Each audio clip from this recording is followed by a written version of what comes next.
With this, now we've built it all the way up. Now I'm just going to kind of come in and we're just going to free flow spar. And the energy should be somewhere in the middle. When you do light sparring, it's to redefine movement. When I do medium level, it's for exploration because it can still hurt. There's consequences, but there's no injury. At a really high level of energy, we're working on emotional control, which is where you get hit really hard, something breaks, and you got to dig inside and find that inner warrior, and you hit fight or flight. And it trains you how to operate in fight or in flight if that's what you're trying to do.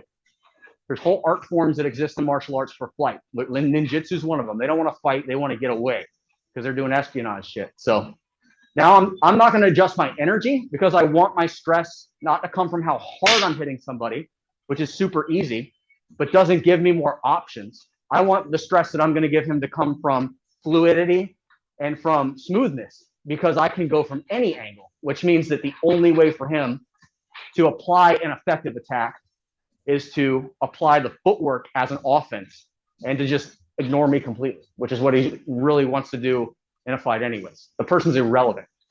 You just put yourself in a position where they're irrelevant, regardless of their skill.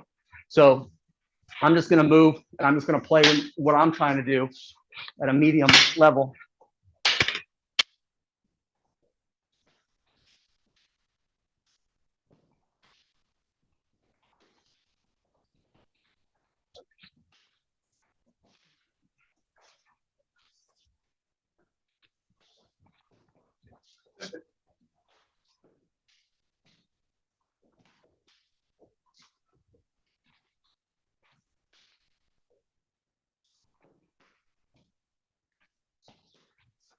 Okay, see how now we're going to start hitting consecutively?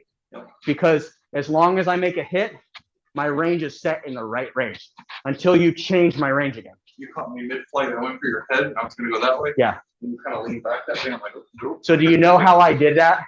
It's exactly what Ray taught yesterday. When he does the umbrella drill, he comes up this way and he touches the floor.